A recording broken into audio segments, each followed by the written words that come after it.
প্রথম কি কোশ্চেন আছে, প্রাচীন বাংলার হরিকেল জনপদ অঞ্চলভুক্ত এলাকা কোন জেলা, তাই তো? হরিকেল জনপদ আমাদের প্রাচীন বাংলার বিভিন্ন অঞ্চলগুলো বিভিন্ন জনপদে বিভক্ত ছিল। তার মধ্যে গুরুত্বপূর্ণ একটা জনপদ হলো হরিকেল জনপদ। প্রাচীন বাংলার আমাদের উত্তরাঞ্চল যেটা, উত্তরাঞ্চলটা মূলত কোন জনপদের অধীনে ছিল? উত্তরাঞ্চল বলতে কোনটাকে বোঝায়? রাজশাহী। আমরা সবাই কমেন্টস করি, অ্যান্সার কোনটা হবে? রাজশাহী, রংপুর, দিনাজপুর, বগুড়া। এই যে বৃহত্তর অঞ্চল, এই উত্তরাঞ্চলের জেলাসমূহ কোন জনপদের অধীনে ছিল?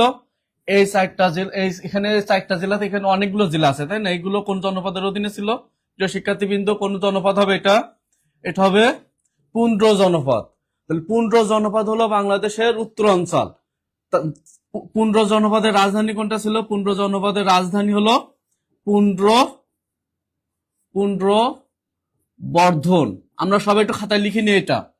পুন্ড্র জনপদ বাংলাদেশের উত্তরাঞ্চলের জেলাসমূহ, সাধারণত উত্তরাঞ্চলের যে কয়টা জেলা আছে জেলাসমূহ পুন্ড্র জনপদের অধীনে। তার রাজধানীর নাম কি? পুন্ড্রবর্ধন। আর আমরা সবাই কমেন্টসে অ্যান্সার করি,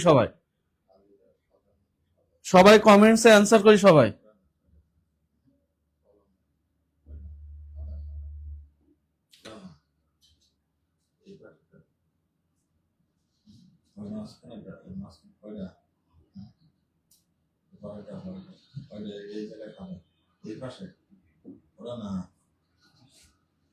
আরে ওই যে কলম থাক না, তাও কলম হয়নি তো। হ্যাঁ, সাথে না, ঠিক আছে। প্রিয় শিক্ষার্থীবৃন্দ, আমরা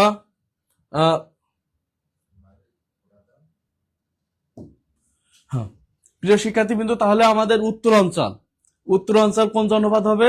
পুন্ড্র জনপদ। পুন্ড্র জনপদের রাজধানী পুন্ড্রবর্ধন। তাহলে রাজশাহী দিনাজপুর কোন জনপদ হবে? রাজশাহী দিনাজপুর হবে পুন্ড্র জনপদ, যার রাজধানী ছিল পুন্ড্রবর্ধন। বাকি থাকলো এখানে গ এবং ঘ। আমরা সবাই অ্যান্সার করি, আমরা অ্যান্সার করতে থাকি। আমরা অ্যান্সার করি, কোনটা অ্যান্সার হবে? প্রাচীন হরিকেল জনপদ। আচ্ছা, খুলনা জনপদ। খুলনা কোনটা ছিল? খুলনা ছিল বঙ্গ জনপদ। বাংলাদেশের যে কয়টা জনপদ ছিল তার মধ্যে সবচেয়ে বড় জনপদ হলো বঙ্গ জনপদ। বৃহত্তম জনপদ বঙ্গ জনপদ। বঙ্গ জনপদ বাংলাদেশের বৃহত্তর অঞ্চল। খুলনা, কুষ্টিয়া, ফরিদপুর,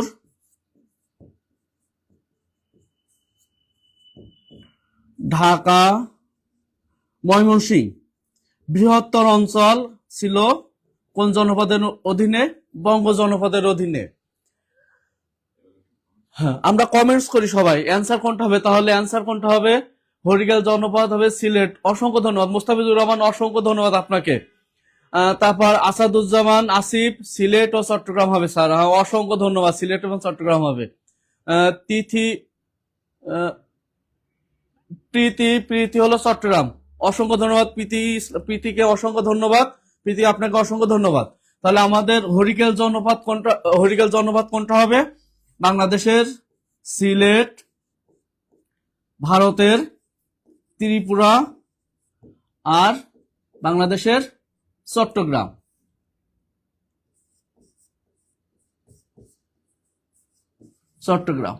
ভারতের ত্রিপুরা, বাংলাদেশের সিলেট এবং চট্টগ্রাম।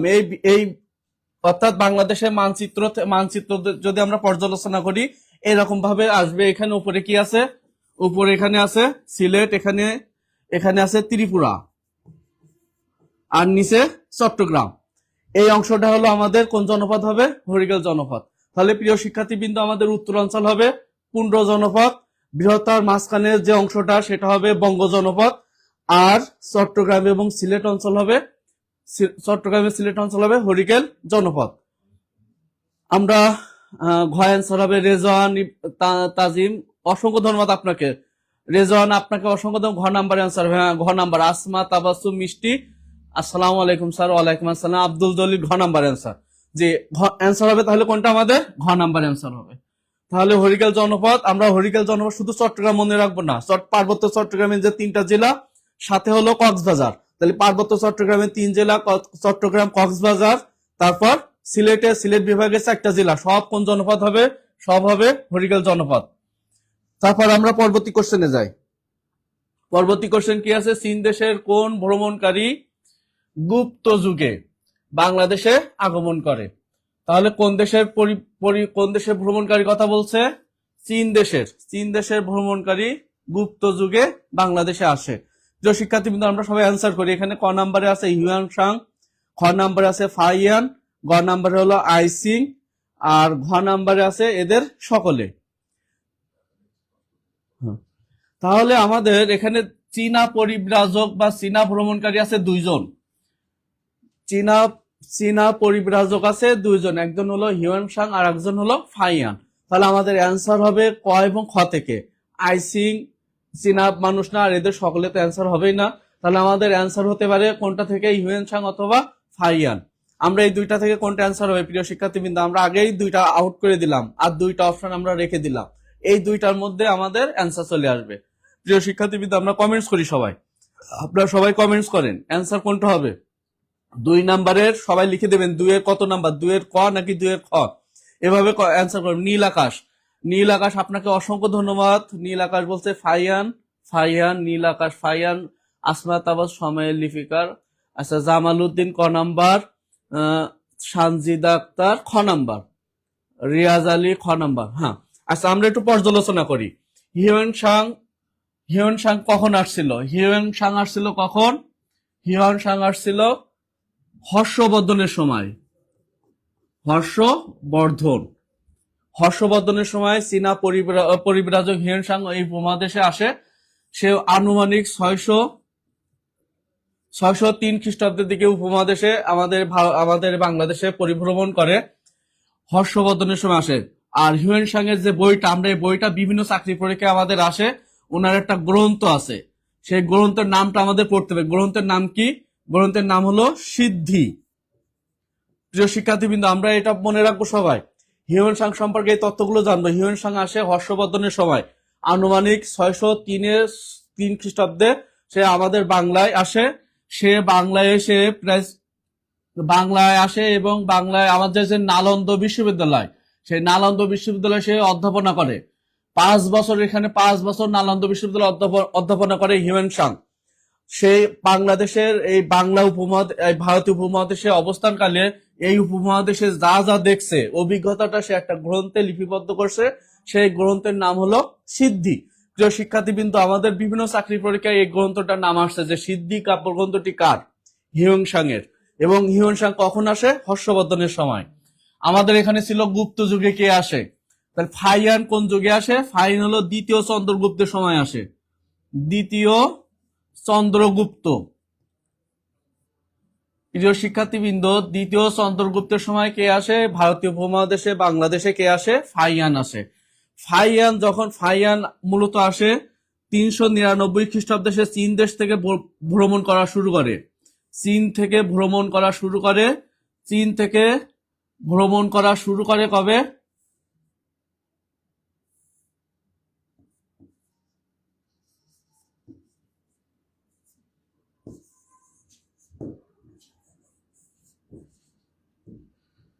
চীন থেকে ভ্রমণ করা শুরু করে 399-তে। আর আমাদের উপমহাদেশে আসে আনুমানিক 401-এর কাছাকাছি সময়ে সে ভারতীয় উপমহাদেশে আসে। ফাইয়ান এখানে এসে 14 বছর আমাদের উপমহাদেশে ছিল। 14 বছর অবস্থান করছে আমাদের এখানে। 14 বছর অবস্থান করে সে একটা গ্রন্থ লিখছিল। সে এই উপমহাদেশের অভিজ্ঞতাকে তুলে ধরার জন্য সে একটি গ্রন্থ লিখছিল। গ্রন্থের নাম ছিল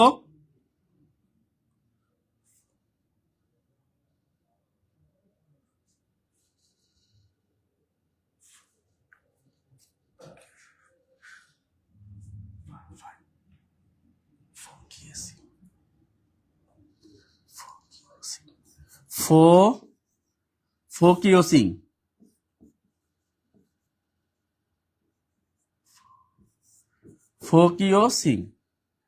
গ্রন্থের নাম ফোকিও সিং। এই গ্রন্থটা রচনা করে সে। ফোকিও সিং গ্রন্থের নাম, ফাইয়ানের গ্রন্থের নাম। আর হিউয়েন সাং এর গ্রন্থের নাম হলো সিদ্ধি। তাহলে আমরা এই তথ্যগুলো অবশ্যই মনে রাখবো। দ্বিতীয় চন্দ্রগুপ্তের সময় আসে, কার সময় আসে? দ্বিতীয় চন্দ্রগুপ্ত। দ্বিতীয় চন্দ্রগুপ্তের সময় ফাইয়ান আসে, আর হিউয়েন সাং আসে হর্ষবর্ধনের সময়। প্রিয় শিক্ষার্থীবৃন্দ, আমরা এই তথ্যগুলো মনে রাখবো। এগুলো আমাদের বিভিন্ন চাকরি পরীক্ষায় চলে আসছে যে ফাইয়ান কার সময় ভারতীয় উপমহাদেশে আসে? দ্বিতীয় চন্দ্রগুপ্তের সময়। তারপর হিউয়েন সাং কার সময় আসে? হর্ষবর্ধনের সময়। তাহলে আমরা অ্যান্সার করি সবাই। অ্যান্সার বৌদ্ধ ধর্মগ্রন্থ থেকে ফাহিয়ান, ধর্মগ্রন্থ সংগ্রহ করতে ফাহিয়ান আসে হর্ষবর্ধনের সময়, বাংলা আকবরী হিউয়েন সাং। ধন্যবাদ জাহাঙ্গীর আলম, আপনাকে অসংখ্য ধন্যবাদ। হিউয়েন সাং এর একটি গ্রন্থের নাম সিদ্ধি। জাহাঙ্গীর আলম, অসংখ্য ধন্যবাদ, অসংখ্য ধন্যবাদ আপনাকে। তারপর হলো আইমা, হর্ষবর্ধনের সময় হিউয়েন সাং আসেন। আইমা, আপনাকে অসংখ্য ধন্যবাদ। প্রিয় শিক্ষার্থীবৃন্দ, আমরা পরবর্তী কোশ্চেনে যাই। তাহলে আমরা এই তথ্যগুলো মনে রাখবো। পরবর্তী কোশ্চেন হলো, কার পৃষ্ঠপোষকতায় নালন্দা বিশ্ববিদ্যালয় প্রাণকেন্দ্র হয়ে ওঠে? কার পৃষ্ঠপোষকতায় নালন্দা বিশ্ববিদ্যালয়? নালন্দা বিশ্ববিদ্যালয় সম্পর্কে আমরা কিছু তথ্য একটু জানি, যেগুলো আমাদের বিভিন্ন চাকরি পরীক্ষায় আসে। নালন্দা বিশ্ববিদ্যালয় পৃথিবীর আমরা সবাই অ্যান্সার করি, আমরা অ্যান্সার করতে থাকি, আর আমরা নালন্দা বিশ্ববিদ্যালয় সম্পর্কে কিছু চাকরির পরীক্ষায় আসা কিছু গুরুত্বপূর্ণ তথ্য সম্পর্কে জানি। পৃথিবীর প্রথম আবাসিক বিশ্ববিদ্যালয় কোনটা? পৃথিবীর প্রথম আবাসিক বিশ্ববিদ্যালয় হলো নালন্দা বিশ্ববিদ্যালয়। আবাসিক মানে যেখানে ছাত্রদের থাকার ব্যবস্থা আছে। তাহলে বিশ্বের প্রথম, আমাদের যদি কোনো চাকরি পরীক্ষা আসে বিশ্বের প্রথম আবাসিক বিশ্ববিদ্যালয় কোনটি, আমরা অ্যান্সার করব কোনটা? নালন্দা বিশ্ববিদ্যালয়। প্রিয় শিক্ষার্থীবৃন্দ, আমরা কমেন্টসে অ্যান্সার করা শুরু করি, আর পাশাপাশি আমরা খাতা কলমে তথ্যগুলো লিখে রাখি। নালন্দা বিশ্ববিদ্যালয় হলো বিশ্বের প্রথম আবাসিক বিশ্ববিদ্যালয়। নালন্দা বিশ্ববিদ্যালয়ের প্রথম অধ্যক্ষ, এটা আমাদের বিভিন্ন পরীক্ষায় চলে আসছে। প্রথম অধ্যক্ষ কে? নালন্দা বিশ্ববিদ্যালয়ের প্রথম অধ্যক্ষ হলো নাগার্জুন।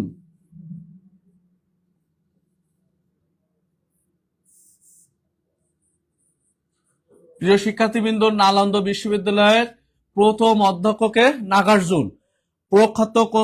প্রখ্যাত কয়েকজন অধ্যক্ষ আছে, তাদের নামগুলো আমাদের জানতে হবে। প্রখ্যাত অধ্যক্ষ কে কে? যেমন নাগার্জুন আছে, নাগার্জুনের ছাত্র আছে। নাগার্জুনের ছাত্রের নাম হলো আর্যদেব। নাগার্জুনের ছাত্রকে আর্যদেব। আর্যদেবের ছাত্র শিলভদ্র। প্রত্যেকে এই ছাত্ররা পরবর্তীতে আবার নালন্দা বিশ্ববিদ্যালয়ের অধ্যক্ষ। আমাদের এখান থেকে শিলভদ্র নিয়ে আমাদের কোশ্চেন আছে, বিগত সালের কোশ্চেন আছে যে নালন্দা বিশ্ববিদ্যালয়ের অধ্যক্ষ কে ছিল? শিলভদ্র। শিলভদ্রের ছাত্রের নাম ছিল হিউয়েন সাং। আমরা যে হিউয়েন সাং এর নাম আগে পড়ে আসলাম, হিউয়েন সাং। হিউয়েন সাং এর বইয়ের নাম সিদ্ধি, যে হর্ষবর্ধনের সময় বাংলাদেশে আসছিল। সেই হিউয়েন সাং কোন বিশ্ববিদ্যালয়ে অধ্যাপনা করছে? নালন্দা বিশ্ববিদ্যালয়। এই হিউয়েন সাং কার ছাত্র? হিউয়েন সাং এর শিক্ষক কে ছিল? শিলভদ্র। এটা আমাদের পরীক্ষায় আসছে যে হিউয়েন সাং এর শিক্ষকের নাম কি? শিলভদ্র। শিলভদ্রের শিক্ষকের নাম আর্যদেব। আর্যদেবের শিক্ষকের নাম নাগার্জুন। এই চারটা নাম আমরা মনে রাখবো। আর এই চারজন আবার নালন্দা বিশ্ববিদ্যালয়ের অধ্যক্ষ ছিল। আমাদের কোশ্চেনটা কি ছিল প্রিয় শিক্ষার্থীবৃন্দ? কোশ্চেনটা ছিল যে নালন্দা বিশ্ববিদ্যালয়ের প্রাণ কেন্দ্র হয় কার সময়? মূলত নালন্দা বিশ্ববিদ্যালয় হর্ষবর্ধনের সময়,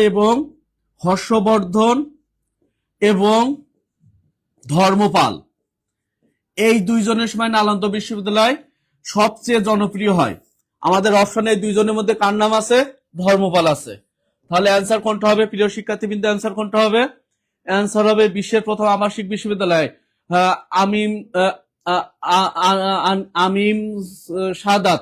অসংখ্য ধন্যবাদ আপনাকে মোস্তাফিজুর রহমান। পৃথিবীর প্রথম বিশ্ববিদ্যালয় মরক্কোতে গড়ে ওঠে। হ্যাঁ, প্রথম বিশ্ববিদ্যালয় মরক্কোতে গড়ে ওঠে। আর প্রথম আবাসিক বিশ্ববিদ্যালয় বললে কোনটা হবে? প্রথম আবাসিক বিশ্ববিদ্যালয় বললে হবে অবশ্যই নালন্দা বিশ্ববিদ্যালয়। এটা বিহারে অবস্থিত। নালন্দা বিশ্ববিদ্যালয় কোথায় অবস্থিত? বিহার, বাংলা বিহার, উড়িষ্যার সে বিহারে অবস্থিত নালন্দা বিশ্ববিদ্যালয়। হ্যাঁ, ধর্মপাল অ্যান্সার হবে। প্রীতি ধর্মপাল, আপনাকে অসংখ্য ধন্যবাদ। মাসুম বিল্লাহ খ নাম্বার অ্যান্সার হবে। রেজন খ নাম্বার অ্যান্সার হবে। রেজন, আপনাকে অসংখ্য ধন্যবাদ। জামাল উদ্দিন খ নাম্বার। আসমা তাবাসসুম ধর্মপাল। হ্যাঁ, ধর্মপাল। অবশ্যই আমাদের অ্যান্সার করতে হবে প্রিয় শিক্ষার্থীবৃন্দ, ধর্মপাল। পাশাপাশি আমরা এই তথ্যগুলো একটু মনে রাখবো, কারণ এগুলো আমাদের বিভিন্ন চাকরি পরীক্ষায় আসে। যে আর্যদেব একজন চিকিৎসক ছিল, বিখ্যাত চিকিৎসক। সেও কিসের অধ্যাপক ছিল? সেও নালন্দা বিশ্ববিদ্যালয়ের অধ্যাপক ছিল। পাশাপাশি আমরা শিলভদ্রর নাম, হিউয়েন সাং, তারপর নাগার্জুন, এনাদের নামগুলো আমরা মনে রাখবো। প্রিয় শিক্ষার্থীবৃন্দ, আমরা পরবর্তী কোশ্চেনে যাই। পরবর্তী কোশ্চেন কি? আলাউদ্দিন হোসেন শাহ কখন বৃহত্তর বাংলা শাসন করেন? আলাউদ্দিন হোসেন শাহ এই ব্যক্তি, ইনার সম্পর্কে আমরা কিছু জানি। যে আমরা জানি যে আমাদের বাংলা দীর্ঘদিন সুবিদারি, দীর্ঘদিন কিছু স্বাধীন নবাব দ্বারা শাসিত হয়েছে। আলাউদ্দিন হোসেন শাহ সেরকম একজন স্বাধীন নবাব। এই অংশের যে কয়জন স্বাধীন নবাব আমাদের এই বাংলাকে শাসন করছে, তার মধ্যে একজন আলাউদ্দিন হোসেন শাহ। আলাউদ্দিন হোসেন শাহ হলো স্বাধীন নবাবদের মধ্যে সর্বশ্রেষ্ঠ শাসক। স্বাধীন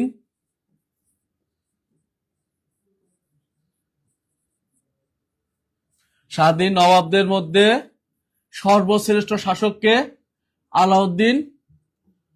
আলাউদ্দিন হোসেন শাহ।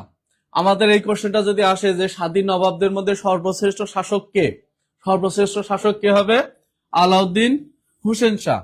আলাউদ্দিন হোসেন শাহকে কি বলা হয়? বাংলার আকবর বলা হয়। যেহেতু সে বাংলার শাসক, এই জন্য তাকে কি বলা হয়? বাংলার আকবর।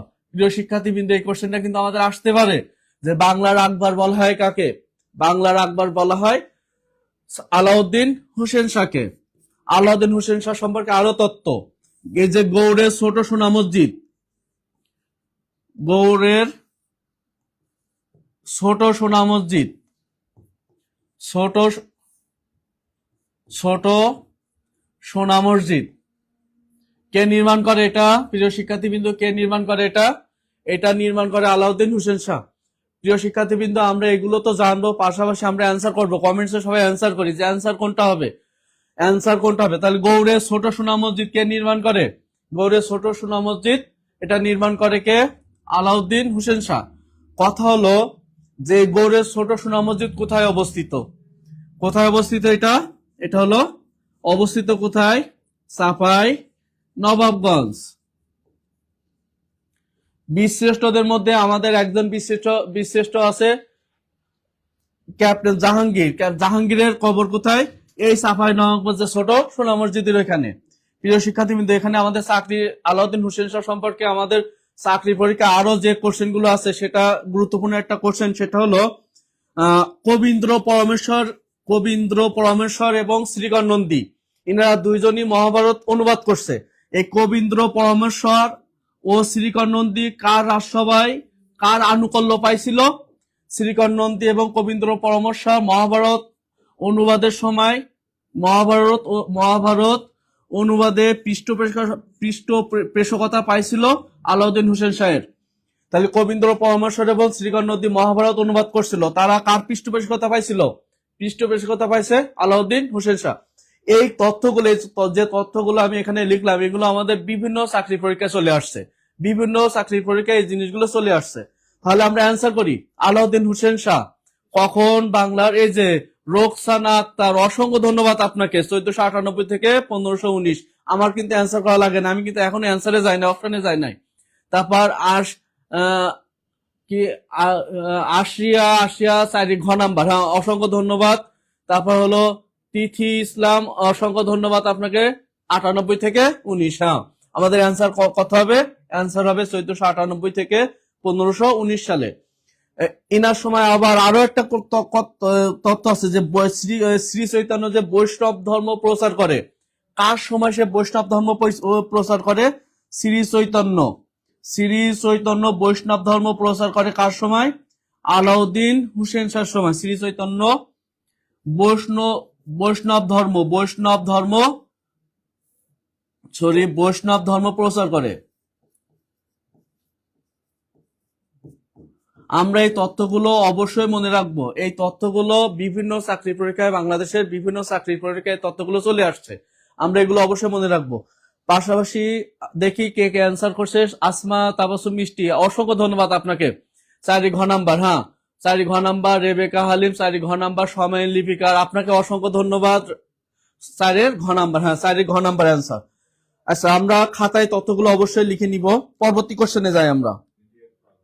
হ্যাঁ, আমরা একটু কমেন্টস করি, বেশি বেশি কমেন্টস করি, বেশি বেশি শেয়ার করি, প্রিয় শিক্ষার্থীবৃন্দ, আমরা বেশি বেশি শেয়ার করি। হ্যাঁ, আর আমরা এই যে ক্লাসটা নিচে, ক্লাসের পিডিএফটা আপনারা সবাই পেয়ে যাবেন। হ্যাঁ, সবাই আমরা কমেন্টসে এমএস এবং জিএস লিখি। এমএস এবং জিএস লিখলে আমরা এই এডিটোরিয়ালের সাথে থাকতে পারবো। প্রিয় শিক্ষার্থীবৃন্দ, পরবর্তী আমাদের যে কোশ্চেনটা সেটা কি, প্রাচীন গৌর নগরী অংশবিশেষ বাংলাদেশের কোন জেলায় অবস্থিত? প্রাচীন গৌর নগরীর অংশবিশেষ গৌর জনপদ। গৌর একটা কিসের নাম? গৌর একটা জনপদ। এই গৌর জনপদটা মূলত হলো ভারতে অবস্থিত, ভারতের মালদহ এবং মুর্শিদাবাদ, এই দুইটা জেলাকে কেন্দ্র করে মুর্শিদাবাদ, এই দুটো জেলায় গৌর জনপদের ব্যক্তি। আর বাংলাদেশের একটা জেলা, মাত্র একটি জেলা বাংলাদেশের একটি জেলা গৌর জনপদের অধীনে ছিল, সেটা হলো কোনটা হবে? অ্যান্সার করেন সবাই একটু। যে ভারতের মালদহ এবং মুর্শিদাবাদ ছিল গৌর জনপদের কেন্দ্র। এর এর রাজধানী, গৌর জনপদের রাজধানীর নাম কি ছিল? গৌর জনপদের রাজধানীর নাম একটু বলেন তো সবাই। গৌর জনপদের রাজধানীর নাম কি? কর্ণ সুবর্ণ, তাই না? কর্ণ সুবর্ণ। আমরা এই কর্ণ সুবর্ণ কিন্তু আমাদের চাকরি পরীক্ষায় আসছে, যে গৌড়ের রাজধানীর নাম কি? গৌড়ের রাজধানীর নাম কর্ণ সুবর্ণ। এখন আমাদের কোশ্চেন ছিল যে বাংলাদেশের একটি মাত্র জেলা কিসের অধীনে ছিল? গৌড়ের অধীনে ছিল। একটি জেলা, সেই জেলাটার নাম কি? জেলাটার নাম হলো, যে জেলা দিয়ে বাংলাদেশের পদ্মা নদী আমাদের পদ্মা নদী বাংলাদেশে প্রবেশ করছে, যে জেলা দিয়ে পদ্মা নদী যে জেলা দিয়ে বাংলাদেশে প্রবেশ করছে, সেই জেলার নাম কি? নবাব, তাই না? চাঁপাই নবাবগঞ্জ। তাহলে চাঁপাই নবাবগঞ্জ হলো গৌর জনপদের অংশবিশেষ। এই যে আমাদের অ্যান্সার চলে আসছে। রোকসানা আক্তার চাঁপাই নবাবগঞ্জ, জাহাঙ্গীর আলম চাঁপাই নবাবগঞ্জ, আব্দুল জলিল আপনাকে অসংখ্য ধন্যবাদ। এই যে শফিকুল ইসলাম MSGS, শফিকুল ইসলাম আপনাকে অসংখ্য ধন্যবাদ। সবাই আমরা MSGS লিখে দিই, লিখলে আমরা এই এডিটরের সাথে থাকতে পারবো। তারপর হলো রহমতুল্লাহ, 5-এর ডি অ্যান্সার হবে। রহমতুল্লাহ আপনাকে অসংখ্য ধন্যবাদ। Afroz Akhtar D number answer হবে। হ্যাঁ, সবাই আমরা দাগ নাম্বার দিয়ে অ্যান্সার লিখবো, ডি নাম্বার অ্যান্সার। তাহলে আমাদের অ্যান্সার কোনটা হবে? D number. তার আগে আমরা একটু জানি যে কুষ্টিয়া কোন জনপদে ছিল? কুষ্টিয়া ছিল বঙ্গ জনপদ। আমরা বঙ্গ জনপদের সময় লিখছিলাম। বগুড়া কোনটা হবে? বগুড়া হবে পুন্ড্র জনপদ। কুমিল্লা কোনটা হবে? কুমিল্লা হবে সমতট। কুমিল্লা এবং নোয়াখালী, প্রিয় শিক্ষার্থীবৃন্দ আমরা একটু লিখে নেই। কুমিল্লা প্লাস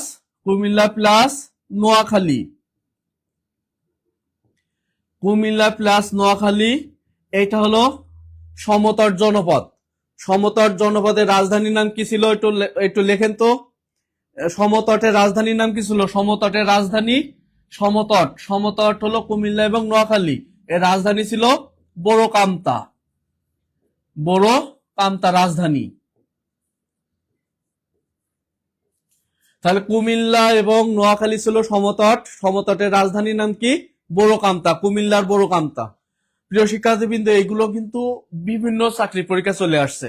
আমরা এই জন্য এই তথ্যগুলো অবশ্যই মুখস্থ করব, আর এই তথ্যগুলো আমরা খাতায় অবশ্যই লিপিবদ্ধ করবো, আর আমরা পিডিএফটা তো আপনাদের দিয়েই দিব। পরবর্তী কোশ্চেনে যাই আমরা। 12 ভূয়া কাদেরকে বলা হয়? তাই তো, কাদেরকে 12 ভূয়া বলা হতো? 12 মানে এখানে আসলে 12 সংখ্যাকে বোঝাচ্ছে না, 12 বলতে অসংখ্য বোঝায়। 12 বলতে কি বোঝায়? অসংখ্য জমিদার যারা স্বাধীনভাবে বিভিন্ন অঞ্চল শাসন করছে। অসংখ্য জমিদার যারা স্বাধীনভাবে বাংলার বিভিন্ন অঞ্চল স্বাধীন করছে, তাদেরকে বলা হয় 12 ভূয়া। এই 12 ভূয়ারা সব স্বাধীন জমিদার ছিল, তাই না? তারা স্বাধীনভাবে এই অঞ্চল কি করছে? শাসন করে গেছে। প্রিয় শিক্ষার্থীবৃন্দ, তাহলে আমাদের অ্যান্সার কোনটা হবে? এটা আবার আসছে প্রাথমিক বিদ্যালয় সহকারী শিক্ষক 19। এটা হলো এই কোশ্চেনটা কিন্তু প্রাথমিক বিদ্যালয় সহকারী শিক্ষক পরীক্ষায় এই কোশ্চেনটা আসছে। তাহলে এটা অ্যান্সার কোনটা হবে? 6-এর ঘ নাম্বার অ্যান্সার। হ্যাঁ, 6-এর কোনটা অ্যান্সার হবে? 6-এর ঘ নাম্বার। আমরা অ্যান্সার চলে আসছে আমাদের। এই যে মোস্তাফিজুর রহমান ঘ নাম্বার, অসংখ্য ধন্যবাদ আপনাকে। জলি আক্তার ঘ নাম্বার। রোকসানা আক্তার, ঘ নাম্বার বড় কামতার, এই যে জলি আক্তার বড় কামতা। বড় কামতা কিসের রাজধানী? বড় কামতা হলো কুমিল্লা এবং নোয়াখালীকে নিয়ে যে সমতার জনপদ, সেই সমতার জনপদের রাজধানী। হ্যাঁ, অসংখ্য ধন্যবাদ, আপনারা তো সব জানেন।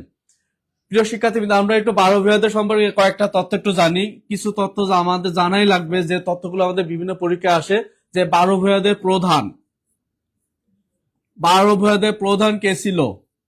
প্রধান ছিল ঈশা খাঁ, তাই না? 12 ভূয়াদের প্রধান ঈশা খাঁ। ঈশা খাঁর রাজধানী, 12 ভূয়াদের রাজধানী কোথায়? ঈশা খাঁর রাজধানী কোথায় ছিল? রাজধানী ছিল সোনারগাঁও, তাই না? আমরা সবাই জানি এটা সোনারগাঁও, নারায়ণগঞ্জের সোনারগাঁও। সোনারগাঁও ছিল 12 ভূয়াদের রাজধানী, যেটাকে সোনারগাঁও পানাম সিটি হলো কেন্দ্র ছিল, পানাম সিটি, তাই না? পানাম সিটির নাম আমরা জানি যে সোনারগাঁও পানাম সিটি, এটা হলো রাজধানী কেন্দ্র। সোনারগাঁও হলো রাজধানী। তার বিবির নাম ছিল সোনা বিবি। ঈশা খাঁর ওয়াইফের নাম ছিল সোনা বিবি। সোনা বিবি থেকে সে রাজধানীর নাম করছে কি? তার ওয়াইফের নামে সোনারগাঁও রাজধানীর করছে, সে নামকরণ করছে সোনারগাঁও। ঈশা খাঁর মারা যাওয়ার পর তারপর 12 ভূয়াদের নেতৃত্বে কে আসে?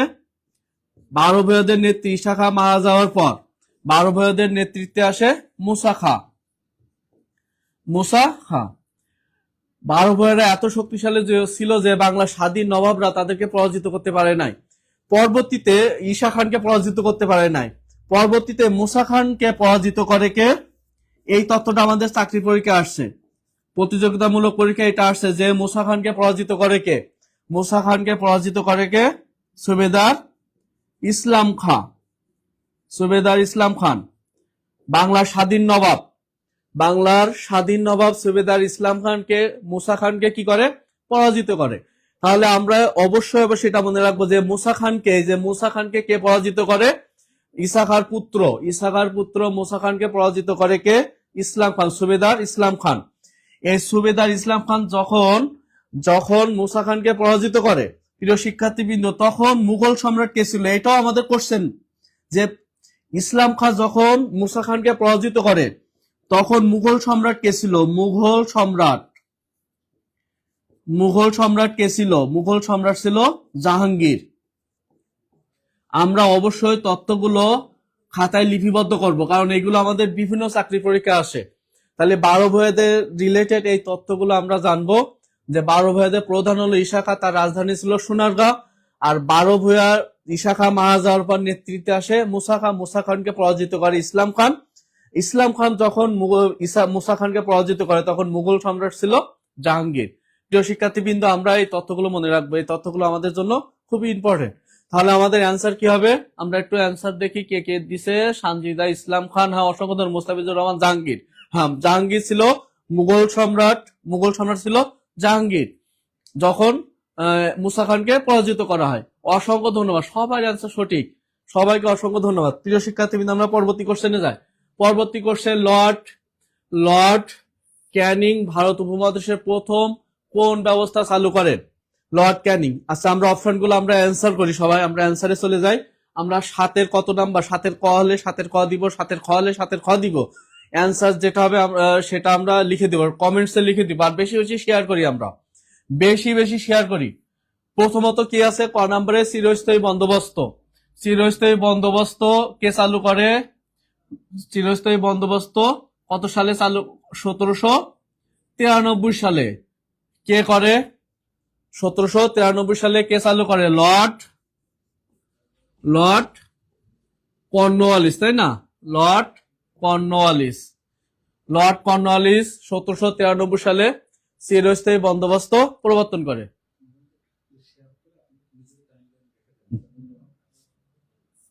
প্রিয় শিক্ষার্থীবৃন্দ, আমরা এটা শেয়ার করে আমরা আমাদের টাইম লাইনে রেখে দিই। এই ক্লাসগুলো পরবর্তীতে আমরা আবার দেখে নিতে পারবো, এবং আমরা যত বেশি শেয়ার করবো আমাদের আপনজনরা, আমাদের বন্ধু বান্ধবরা তারা জানতে পারবে সেই ক্লাস সম্পর্কে এবং তারা উপকৃত হবে। আমরা বেশি বেশি শেয়ার করি এবং টাইম লাইনে রেখে দিই। প্রিয় শিক্ষার্থীবৃন্দ, খ নম্বরের যে অপশনটা সেটা কি? দ্বৈত শাসন ব্যবস্থা। দ্বৈত শাসন ব্যবস্থা কবে প্রবর্তন করা হয়? 1765 সালে। 1765 সালে দ্বৈত শাসন ব্যবস্থা প্রবর্তন করা হয়। কে করে? Robert Clive. Robert Robert Clive Robert Clive এবং দিল্লি সম্রাট শাহ আলম। এখানে আমাদের কিছু তথ্য আছে প্রিয় শিক্ষার্থীবৃন্দ, এখানে আমাদের চাকরি পরীক্ষা আসা কিছু তথ্য আছে। সেটা হলো রবার্ট ক্লাইভ এবং দিল্লি সম্রাট শাহ আলমের মধ্যে এলাহাবাদ চুক্তি হয়। কি চুক্তি? এই দুজনের মধ্যে একটা চুক্তি হয়। চুক্তিটার নাম কি? চুক্তিটার নাম হলো এলাহাবাদ চুক্তি।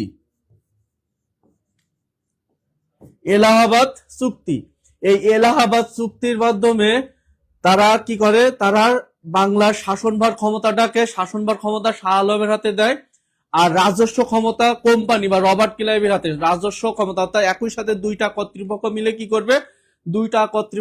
ভারত উপমহাদেশের বাংলা, বিহার, উড়িষ্যার শাসন করবে। সেখানে শাহ আলমের হাতে থাকবে শাসন করার ক্ষমতা, আর রবার্ট ক্লাইভের নেতৃত্বে যে ইস্ট ইন্ডিয়া কোম্পানির হাতে থাকবে রাজস্ব আদায় করার ক্ষমতা। এই দুইটা কর্তৃপক্ষ মিলে শাসন করবে বলে ইতিহাসে সেটাকে বলা হয় দ্বৈত শাসন। দুইটা কর্তৃপক্ষের শাসন বলে এটাকে বলা হয় দ্বৈত শাসন। তাহলে দ্বৈত শাসন কবে? 1765 সালে। সেটা কোন চুক্তির মাধ্যমে? এলাহাবাদ চুক্তির মাধ্যমে। আমরা অবশ্যই মনে রাখবো, এটা কিন্তু আমাদের চাকরি পরীক্ষা আসছে যে কোন চুক্তির মাধ্যমে দ্বৈত শাসন ব্যবস্থা প্রবর্তন করা হয়? এলাহাবাদ চুক্তি। তারপরে কোশ্চেনটা হলো সতীদাহ নিবারণ ব্যবস্থা। সতীদাহ প্রথা একটা আমাদের হিন্দু সমাজে এই প্রথাটা চালু ছিল যে স্বামী মারা গেলে স্বামীর সাথে স্ত্রীকে কি করা হতো? একই সাথে যে তাকে পুড়িয়ে দিত, তাই না? সেটা হলো সীতাদাহ প্রথা। এই সীতাদাহ প্রথা কবে বাতিল করা হয়? 1829 সালে। প্রিয় শিক্ষার্থীবৃন্দ, তাহলে এটা কত সালে বাতিল করা হয়? 1829 সালে। 1829 সালে কে বাতিল করে এটা? আমরা এটা সবাই জানি। এটা অ্যান্সার করি তো, এটা যে সীতাদাহ প্রথা কে বাতিল করে? এটা আমরা একটা অ্যান্সার করি। কে বাতিল করে?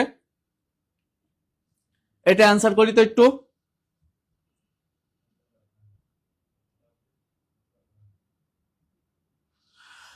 হ্যাঁ, সীতাদাহ প্রথা বাতিল করে 1829 সালে লর্ড বেন্টিং।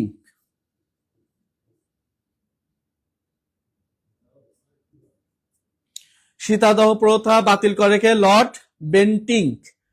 এবং সীতাদাহ প্রথা বাতিলের জন্য আন্দোলন করে কে? আমরা সবাই ওনার নাম জানি।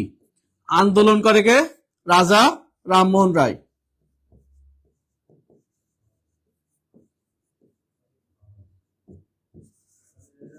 প্রিয় শিক্ষার্থীবৃন্দ, এই তথ্যগুলো আমাদের মনে রাখতে হবে।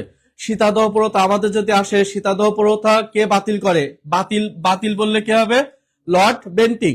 আর সতীদাহ প্রথা নিবারণ করার জন্য, বাতিল করার জন্য আন্দোলন কে করে? রাজা রামমোহন রায়। পাশাপাশি তারিখটাও আমাদের ইম্পর্টেন্ট। 1829 সালে বাতিল করা হয়। আমাদের অপশন বাদ আছে কোনটা? পুলিশ ব্যবস্থা। প্রিয় শিক্ষার্থীবৃন্দ, অ্যান্সার কোনটা হবে আমরা বুঝতে পারছি যে লর্ড ক্যানিং। তাহলে লর্ড ক্যানিং কোন ব্যবস্থা এই উপমহাদেশে প্রবর্তন করে? পুলিশ ব্যবস্থা। এই পুলিশ ব্যবস্থার সাথে উনি আরো একটা জিনিস প্রবর্তন করে, সেটা হলো কাগজি নোট। এই যে আমরা কাগজি নোট ব্যবহার করি, এই যে 1 টাকা, 2 টাকা, 5 টাকা, 10 টাকা, 500 টাকা, 1000 টাকা যে নোট, কাগজের নোট ব্যবহার করি, সেই নোটটা প্রথম এই উপমহাদেশে প্রথম কে প্রবর্তন করে? লর্ড ক্যানিং। তাহলে লর্ড ক্যানিং কি করে? কাগজি নোট এবং পুলিশ ব্যবস্থা। কত সালে? দুইটাই। এই পুলিশ ব্যবস্থা এটাও 1861 সালে। কাগজি নোটও কত? 1861 সালে। তাহলে এটা কে করে? লর্ড ক্যানিং। প্রিয় শিক্ষার্থীবৃন্দ, আমাদের এই তথ্যগুলো খুবই ইম্পর্টেন্ট তথ্য। প্রত্যেকটা তথ্য হলো আমরা খাতায় তো লিপিবদ্ধ করব, পাশাপাশি আমরা মুখস্থ করব, আবার আমরা পিডিএফ তো আপনাদের কাছে দিয়ে দিব। তাহলে এই তথ্যগুলো আমরা মুখস্থ করব। পরবর্তী কোশ্চেনে যাই আমরা। তাহলে আমাদের অ্যান্সার কোনটা হবে? অ্যান্সার এই যে রাজা রামমোহন রায়। হ্যাঁ, সতীদাহ প্রথা বাতিল করে কে? বেন্টিং হবে। বেন্টিং আন্দোলন রামমোহন রায়। হ্যাঁ, ধন্যবাদ। 80 80 আপনাকে অসংখ্য রাজা রামমোহন আন্দোলন করেন, হ্যাঁ। জাহাঙ্গীর আলম, লর্ড বেন্টিং, অসংখ্য ধন্যবাদ। তারপর সতীদাহ বাতিল করে লর্ড বেন্টিং, এটা হলো অসংখ্য ধন্যবাদ আপনাকে। জাহাঙ্গীর আলম, রাজা রামমোহন রায়, হ্যাঁ, অসংখ্য ধন্যবাদ আপনাদের, সবার অ্যান্সার সঠিক। আমরা পরবর্তী কোশ্চেনে যাই। পরবর্তী কোশ্চেন হলো ওরাও। এটা একটা উপজাতি, তাই না? ওরাও একটা উপজাতি না? এটা ওরাও হলো একটা উপজাতি, তাই তো? এই ওরাও জনগোষ্ঠী বা উপজাতি কোন অঞ্চলে বসবাস করে? কোন অঞ্চলে বসবাস করে? তার আগে আমরা একটু কিছু তথ্য একটু জেনে নিই। আমরা সবাই অ্যান্সার করা শুরু করি। আর এদিক থেকে আমরা কিছু তথ্য একটু জেনে নিই যে বাংলাদেশের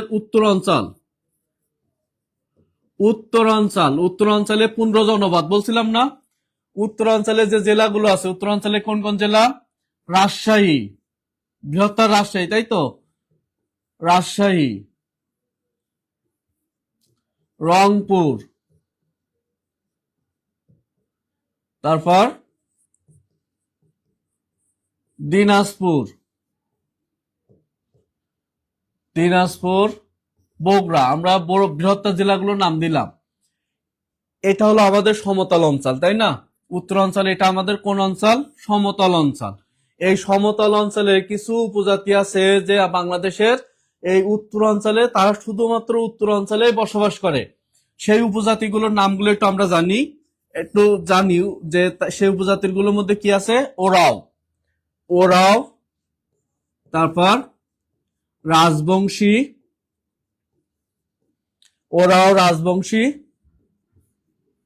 সাঁওতাল, কোল। এই 4টা উপজাতি বাংলাদেশের উত্তরাঞ্চলের এই যে জেলাগুলো, অপশনে যেটা আসবে সেটাই। যদি কখনো রাজশাহী অ্যান্সার থাকে রাজশাহী, রংপুর থাকলে রংপুর, দিনাজপুর থাকলে দিনাজপুর, বগুড়া থাকলে বগুড়া। এখানে গাইবান্ধাও আসবে, অর্থাৎ ছোট ছোট যে জেলাগুলো আছে সেগুলো সব আসবে। যে গাইবান্ধা থেকে আমাদের শিক্ষার্থী আছে যে গাইবান্ধা থেকে আমাদের এই ক্লাস দেখছে। তাহলে গাইবান্ধায় কোন উপজাতি বসবাস করে? গাইবান্ধা, ওরাও, রাজবংশী, সাঁওতাল, কোল। এই 4টা উপজাতি বাংলাদেশের কোন অঞ্চলে বসবাস করে? প্রিয় শিক্ষার্থীবৃন্দ, আমরা এটা মনে রাখবো, অবশ্যই মনে রাখবো। এখানে তো আমাদের ওরাও আসছে, আমাদের পরীক্ষা কিন্তু সাঁওতালও আসতে পারে। যে সাঁওতাল উপজাতি কোথায় বসবাস করে? সাঁওতাল উপজাতি বসবাস করে রাজশাহী, দিনাজপুর, রংপুর, বগুড়া, ওই অঞ্চলে বসবাস করে। তাহলে এই 4টা, ওরাও, রাজবংশী, সাঁওতাল, কোল, এই 4টা হলো আমাদের উত্তরাঞ্চলে। আচ্ছা, এখানে খ নাম্বারে কি আছে? খ নাম্বারে আছে বগুড়া, পটুয়াখালী বাংলাদেশের উপকূলীয় অঞ্চল, তাই না? এই উপকূলীয় অঞ্চলে একটা উপজাতি বসবাস করে, সেটা হলো রাখাইন। আমরা যারা কুয়াকাটায় গেছি, আমরা রাখাইন পল্লীতে গেছি, তাই না? ওই যে রাখাইন পল্লীতে যায়, মানে ওখানে কার কোন উপজাতি বসবাস? ওখানে হলো রাখাইনদের বসবাস। তাহলে বগুড়া, পটুয়াখালীতে রাখাইন। রাঙামাটি, বান্দরবনে বাংলাদেশের অধিকাংশ উপজাতি, সেটা চাকমা। বাংলাদেশের অধিকাংশ উপজাতি কোথায় বসবাস? সব হলো রাঙামাটি, চাকমা, মারমা, তারপর লুসাই। ওই যে আমরা যারা লুসাই পল্লীতে গেছি না, আমরা খাগড়াছড়ি, বান্দরবনে গেলে আমরা লুসাই পল্লীতে যাই, তাই না? সাজেকে লুসাই পল্লীতে গেছি, তাই না? লুসাই, এরা সব রাঙামাটি, বান্দরবনে। তারপর তঞ্জঙ্গা, হ্যাঁ। বাংলাদেশের অধিকাংশ উপজাতি হলো রাঙামাটি, বান্দরবনে। আমাদের ঘ নাম্বারে আরেকটা আছে, সেটা হলো সিলেট এবং হবিগঞ্জ। হবিগঞ্জে কারা বসবাস করে? একটু কমেন্টস করেন তো। সিলেট মুসলিম উপজাতি পাঙ্গন এবং লাওয়া, হ্যাঁ, অসংখ্য ধন্যবাদ মোস্তাফিজুর রহমান আপনাকে। ওরাও, রাজবংশী, সাঁওতাল, কোল, হ্যাঁ, সাঁওতালের উত্তরাঞ্চলে। বাংলাদেশের সিলেট হবিগঞ্জে কোন কোন উপজাতি? মণিপুরি, তারপর খাসিয়া, পাঙ্গন।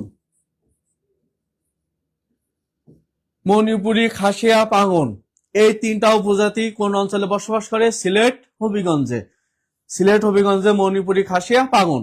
পাউন্ড আমাদের একজন শিক্ষার্থী পাউন্ড সম্পর্কে একটা তথ্য আমাদের অলরেডি জানাই দিছে, যে পাঙ্গনরা কি বাংলাদেশে যত উপজাতি আছে তার মধ্যে পাঙ্গন উপজাতিরা মুসলিম, আর অধিকাংশ উপজাতি তারা সনাতন ধর্ম, বৌদ্ধ ধর্ম অথবা খ্রিস্ট ধর্মের মধ্যে। তবে আজকে আমাদের উপজাতিদের মধ্যে অধিকাংশ খ্রিস্ট ধর্মের প্রাধান্য বেশি, এবং তারা খ্রিস্ট ধর্ম থেকে আকৃষ্ট হচ্ছে। সেখানে আমাদের মিশনারিরা প্রচন্ড কাজ করে সেখানে অধিকাংশ উপজাতিদেরকে তারা খ্রিস্ট ধর্মের দীক্ষা দেওয়ার চেষ্টা করছে। যাও প্রিয় শিক্ষার্থীবৃন্দ, তাহলে আমরা পাঙ্গনরা হলো মুসলিম, এটাও আমাদেরটা জানতে হবে। পাঙ্গন উপজাতিরা মুসলিম। মণিপুরী খাসিয়া হলো সিলেট অঞ্চলে।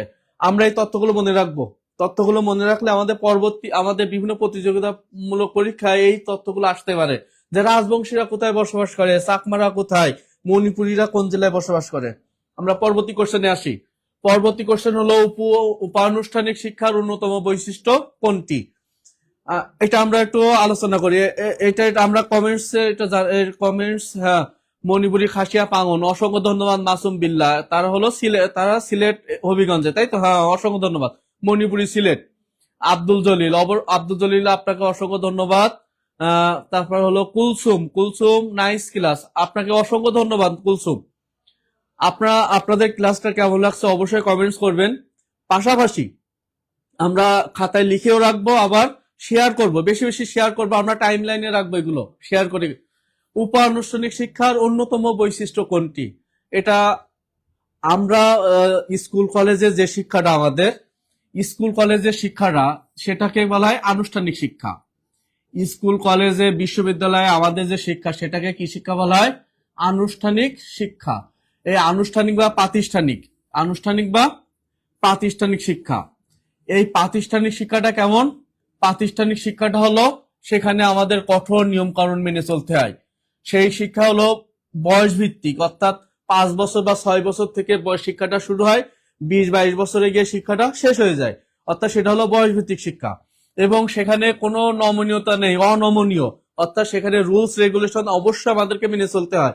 এই জন্য আনুষ্ঠানিক বা প্রাতিষ্ঠানিক শিক্ষাটা হলো কঠোর নিয়ম কানুন আছে, সেখানে বয়স ভিত্তিক শিক্ষা, সেটা আবার অনমনীয়। তাহলে আমাদের অ্যান্সার কোনটা হবে প্রিয় শিক্ষার্থীবৃন্দ? অ্যান্সার কোনটা হবে? মোস্তাফিজুর রহমান ঘ নাম্বার, 9 ঘ নাম্বার।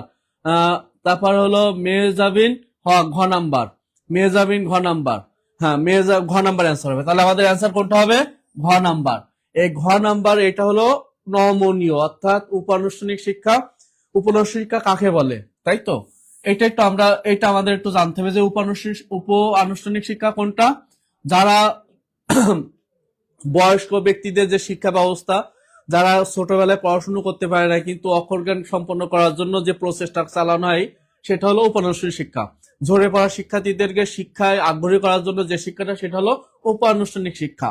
তাহলে উপানুষ্ঠানিক শিক্ষাটা এটা কোনো 4 দেওয়ালের মধ্যেও হতে পারে, আবার নাও হতে পারে। মুক্ত মঞ্চে, মুক্ত কোনো মাঠেও এই শিক্ষাদানটা হতে পারে, গাছের নিচেও হতে পারে, আবার কোনো ক্লাবে হতে পারে।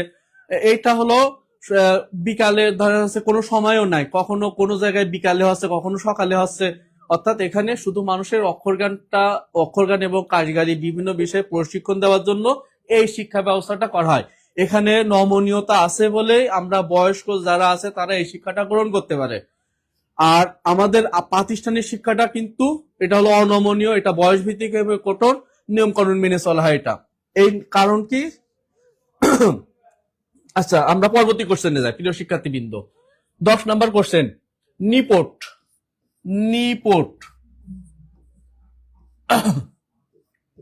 নিপোর্ট কোন ধরনের গবেষণা প্রতিষ্ঠান? আমরা নিপোর্ট সম্পর্কে কিছু তথ্য জানি, তার আগে আমরা সবাই অ্যান্সার করি। দেখি অ্যান্সার কোনটা হবে। আমরা অ্যান্সার করি, অ্যান্সার মাশাআল্লাহ, চমৎকার ক্লাস হচ্ছে। সময় লিপিকার অসংখ্য ধন্যবাদ আপনাকে। আমরা একটু কমেন্টস করি, ক্লাসটা কেমন লাগছে আমরা কমেন্টস করি, পাশাপাশি অ্যান্সারও করব, আমরা খাতা কলম নিয়ে লেখাও শুরু করব। নিপোর্ট সম্পর্কে কয়েকটা তথ্য জানি। নিপোর্টের ফুল মিনিংসটা কি? ন্যাশনাল ইনস্টিটিউট অফ, পিতে কি হবে? পিওতে হলো পপুলেশন, আর্থে হলো রিসার্চ অ্যান্ড ট্রেনিং। নিপোর্টের full meaning national institute of population research and training. আমরা ফুল মিনিংসটা, পূর্ণরূপটা জানবো। নিপোর্ট কবে প্রতিষ্ঠিত হয়? নিপোর্ট এটা আমাদের বিভিন্ন চাকরি পরীক্ষা এটা আসে। নিপোর্ট প্রতিষ্ঠিত হয় কবে? আমরা হয়তো সবাই জানি, এটা 1977 সালে। এর সদর দপ্তর কোথায়?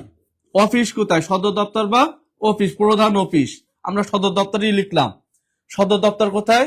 আজিমপুর, ঢাকা। আজিমপুর,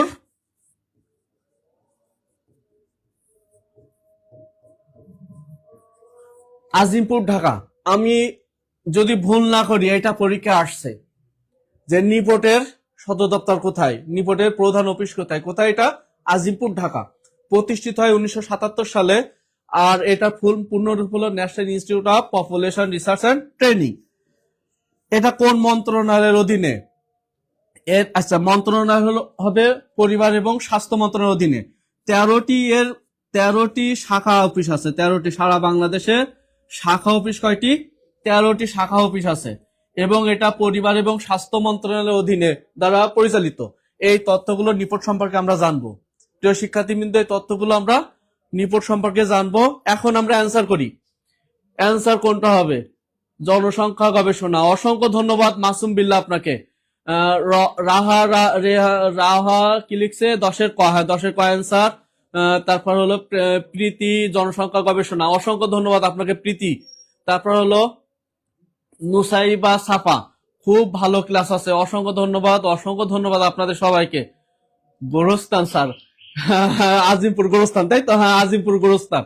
এই যে আজিমপুরে যে গোরস্থান আছে সেটা আমরাও জেনে গেলাম, তাই না? যে আজিমপুরে কি আছে? গোরস্থান আছে। হ্যাঁ, গোরস্থান আছে। আজিমপুরে হলো সদর দপ্তর। তাহলে অ্যান্সার কোনটা হবে আমাদের? জনসংখ্যা গবেষণা। কি আছে ইংরেজিতে? কি আছে? পপুলেশন রিসার্চ, মানে জনসংখ্যা গবেষণা। তাহলে জনসংখ্যা নিয়ে বাংলাদেশে যে প্রতিষ্ঠানটি কাজ করে সেই প্রতিষ্ঠানের নাম কি? নিপোর্ট। তাহলে আজিমপুর গোরস্থানের কার সদর দপ্তর? গোরস্থানের সদর দপ্তর হলো নিপোর্টের, তাই তো? নিপোর্টের সদর দপ্তর কোথায়? গোরস্থান, আজিমপুর গোরস্থান। পরবর্তী কোশ্চেনে যাই আমরা। বাংলাদেশের কোন নৃগোষ্ঠীর ভাষার নাম আসিক খুশিক? আসিক খুশিক। আমরা অ্যান্সার করি। তার আগে আমরা একটু অপশন গুলো একটু পর্যালোচনা করি। যেমন মারমাদের ভাষার নাম কি? মারমাদের ভাষার নাম হলো মারমা। মারমাদের ভাষার নাম কি? মারমা। সাঁওতালদের ভাষার নাম সাঁওতালি। সাঁওতালি। গারোদের ভাষার নাম, আমরা গারোদের আর একটা নাম আছে, তাই না? মান্দি। গারোদের ভাষার নাম কি? মান্দি। এই মান্দি ভাষায় কথা বলে গারোরা। আবার আসিক, ওই যে আসিক খুশিক ভাষায় কথা বলে। চাকমাদের ভাষার নাম চাকমা। চাকমাদের ভাষার নাম চাকমা। তাহলে মারমাদের ভাষার নাম মারমা, চাকমাদের ভাষার নাম চাকমা, গারোদের ভাষার নাম মান্দি। মান্দিয়ার কোনটা? মান্দিয়ার হবে আসিক খুশিক। তাহলে আসিক খুশিক কাদের ভাষার নাম? গারোদের ভাষার নাম। এই যে গারো অ্যান্সার চলে আসে। প্রীতি, অসংখ্য ধন্যবাদ আপনাকে। প্রীতি সবার আগে অ্যান্সার করছে, যে গ নাম্বার অ্যান্সার। ও না, তার আগে তো মুস্তাফিজুর রহমান গ নাম্বার। হ্যাঁ, গ নাম্বার অ্যান্সার। তাহলে মুস্তাফিজুর রহমান 11 গ নাম্বার। আপনাকে অসংখ্য ধন্যবাদ। মুস্তাফিজুর রহমান সবার আগে অ্যান্সার করছে, অসংখ্য ধন্যবাদ। তারপর হলো ববি 11 গ নাম্বার। হ্যাঁ, গারো। তাহলে মান্দি বা গারো ভাষায়, মান্দি বা আসিক খুশিক ভাষায় কথা বলে কারা? গারোরা। আমরা গারোদের সম্পর্কে একটু কয়েকটা তথ্য জানি। গারোদের বসবাস কোথায়? আমরা সবাই জানি, কিন্তু গারোদের বসবাস কোথায়? গারো পাহাড়ের কাছে, তাই না? গারো পাহাড়ের পাদদেশে। গারো পাহাড়ের পাদদেশে তাদের বেশিরভাগ গারোরা কোথায় বসবাস করে? গারো পাহাড়ের পাদদেশে। এই গারোরা সেখানে বেশি আছে বলে পাহাড়টার নাম কি হয়ে গেছে? গারো পাহাড়। আর গারো পাহাড় হলো বাংলাদেশের সবচেয়ে বড় পাহাড়ের নাম কি? বাংলাদেশের সবচেয়ে বড় পাহাড়। সবচেয়ে বড় পাহাড় কোনটা? সবচেয়ে বড় পাহাড় পর্বত না, কিন্তু পর্বত বললে তাজিয়ন্ডাং বিজয়, আর পাহাড় বললে হবে গারো পাহাড়। এই গারো পাহাড়ের পাদদেশে কাদের বসবাস? গারোদের বসবাস। কোন কোন জেলা? মূলত গারো পাহাড় কোথায়? ময়মনসিংহ, তাই না? ময়মনসিংহ, তারপর নেত্রকোনা,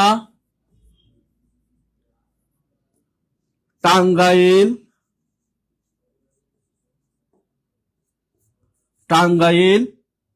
জামালপুর,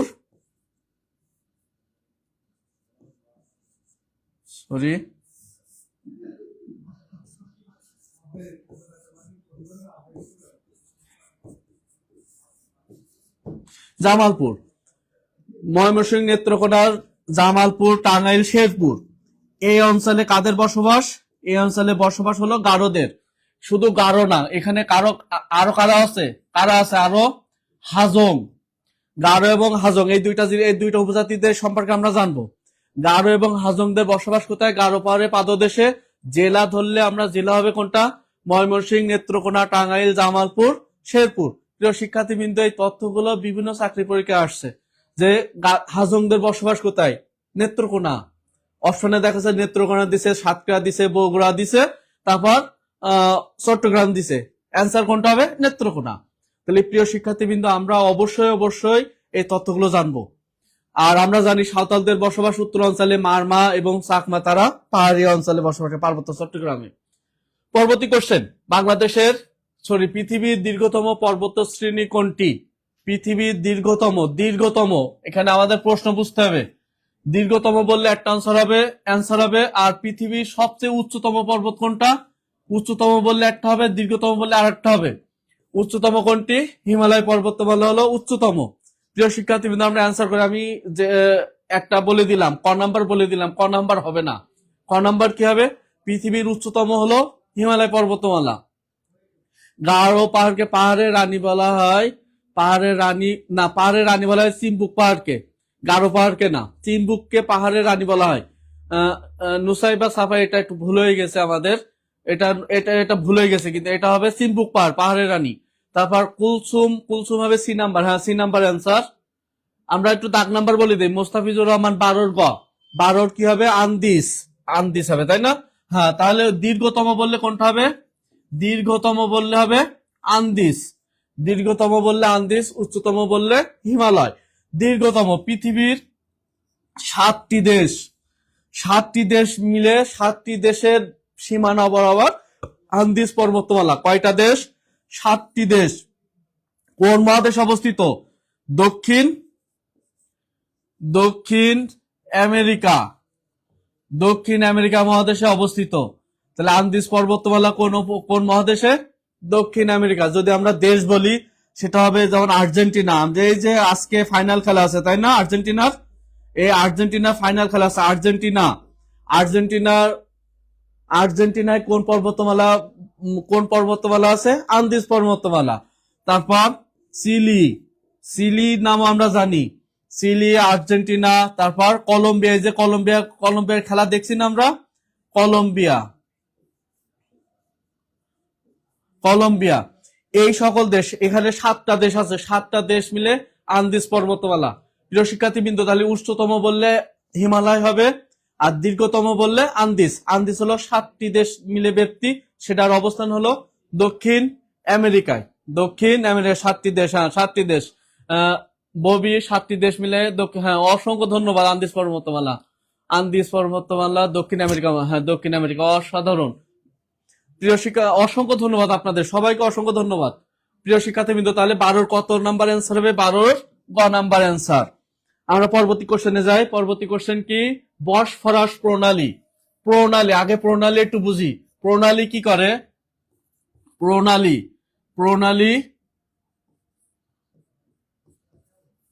যুক্ত করে কি? দুই পানি রাশি যুক্ত করে।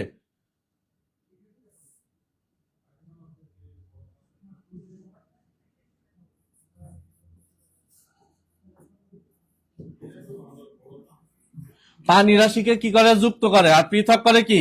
ভূখণ্ড। দুটি ভূখণ্ডকে কি করে? দুটি ভূখণ্ডকে পৃথক করে। তাহলে ভূখণ্ডকে পৃথক করে আর দুটি পানি রাশিকে যুক্ত করে প্রণালী, তাই না? আমাদের কোশ্চেনটা কি? কোশ্চেনটা হলো বসফরাস প্রণালী কোথায় অবস্থিত? প্রিয় শিক্ষার্থীবৃন্দ, আমরা অ্যান্সার করি তো, দেখি কোথায় হবে বসফরাস প্রণালী। আমরা অবশ্যই এই যে আব্দুল জলিল 12 গ। হ্যাঁ, 12 গ নাম্বার অ্যান্সার ছিল, 12 গ নাম্বার। জহিরুল ইসলাম 13 তুরস্ক হবে। 13 তুরস্ক। হ্যাঁ, 13 তুরস্ক। আমরা অ্যান্সার আসা শুরু করছে আমাদের। নেটের যন্ত্রণার বাসি না। জাহাঙ্গীর আলম, নেট খুব যন্ত্রণা দিচ্ছে না? আবহাওয়া অবস্থা খারাপ, এই জন্য হয়তো নেটের অবস্থা খারাপ হতে পারে। মোস্তাফিজুর রহমান 13 ক নাম্বার। হ্যাঁ, আচ্ছা, আমরা দেখি বসফরাস প্রণালী এমন একটা প্রণালী যেটা একটা দেশে অবস্থিত, একটা পৃথক একটা দেশ। সেই দেশের আমরা জানি ইউরেশিয়া বলে একটা ইউরেশিয়ার দেশ বলে কাকে? ইউরেশিয়া। ইউরেশিয়া ইউরেশিয়া কাকে বলে? ইউরোপ এবং ইউরোপ প্লাস এশিয়া মিলে যে দেশটা, সেটা হলো ইউরেশিয়ার দেশ। ইউরেশিয়ার দেশ পৃথিবীতে দুইটা আছে, একটা হলো তুরস্ক একটি, আর একটা হলো তুরস্ক প্লাস রাশিয়া। পৃথিবীর দুইটা দেশকে ইউরেশিয়ার দেশ বলা হয়, একটা তুরস্ক আর একটা রাশিয়া। এই ইউরেশিয়ার দুইটা থেকে অ্যান্সার হবে। এখানে ইউরেশিয়ার দুইটা দেশ আছে, একটা রাশিয়া আছে, তুরস্ক আছে। অ্যান্সার আমার এইখান থেকে আসবে। আচ্ছা, আমি এবার আসি বসফরাস প্রণালী। বসফরাস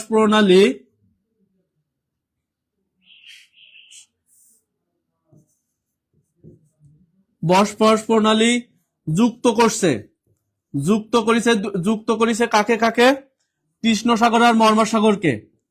কৃষ্ণ সাগর এবং প্লাস মর্মর সাগর।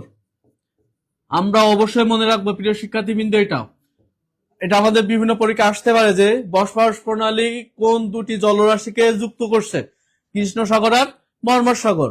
তাহলে আমরা একটা জিনিস তো জানি যে প্রণালী একই সাথে দুইটা জলরাশিকে যুক্ত করে আর দুটি ভূখণ্ডকে পৃথক করে। তাহলে পৃথক করে কাকে? পৃথক করে তুরস্কের ইস্তাম্বুল শহর।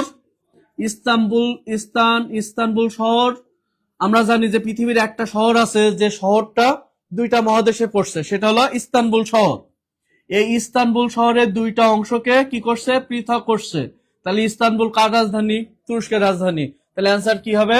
তুরস্ক। তাহলে পৃথক করছে কাকে? ইস্তাম্বুল শহরকে দুই শহরের দুইটা অংশকে পৃথক করছে কোন প্রণালী? বসফরাস প্রণালী। আর ইস্তাম্বুল শহর কোথায় অবস্থিত? তুরস্কে অবস্থিত। ম্যাপ দেখে পড়ান, তাহলে ভুলবেন না। হ্যাঁ, এখন তো ম্যাপ দেখে পড়ানো সম্ভব না এই মুহূর্তে, আমরা অবশ্যই ম্যাপের আশ্রয় নিব, তাহলে আমাদের প্রণালী আরো সুবিধা হবে পড়তে।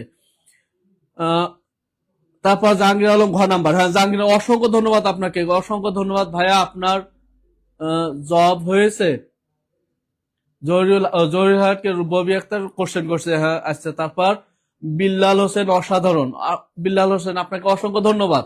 সময় লিপিকার ইন্টারন্যাশনাল ম্যাপ দেখেন। আচ্ছা, ধন্যবাদ আপনাদের সবাইকে, যারা অ্যান্সার করছেন তাদের সকলকে ধন্যবাদ। তাহলে পৃথক করছে ইস্তানবুল দুইটা শহরকে আর যুক্ত করছে কৃষ্ণ সাগর এবং মর্মর সাগরকে। প্রিয় শিক্ষার্থীবৃন্দ, আমরা পরবর্তী কোশ্চেনে যাই। বন্দর আব্বাস কোন দেশের সমুদ্র বন্দর? বন্দর আব্বাস হলো কোন দেশের সমুদ্র? আমরা অ্যান্সার করা শুরু করি। বন্দর আব্বাস। আচ্ছা, তার আগে আমরা মিশরের বিখ্যাত কয়েকটা সমুদ্র বন্দরের নাম একটু জেনে নিই। আমরা মিশরের সবচেয়ে বিখ্যাত সমুদ্র বন্দর হলো আলেকজান্দ্রিয়া। তারপর আছে কোনটা? Port Suez. পোর্ট ওই সুয়েজ খালের ধারে অবস্থিত, পোর্ট সুয়েজ। তারপর পোর্ট সৈয়দ। প্রিয় শিক্ষার্থীবৃন্দ, এই তথ্যগুলো বিভিন্ন চাকরির পরীক্ষা আসছে যে পোর্ট সৈয়দ সমুদ্র বন্দরটি কোথায় অবস্থিত? কোথায় হবে? মিশরে অবস্থিত। পোর্ট সুয়েজ সমুদ্র বন্দরটি কোথায় অবস্থিত? মিশরে। আলেকজান্দ্রিয়া সমুদ্র বন্দরটি কোথায় অবস্থিত? মিশরে অবস্থিত।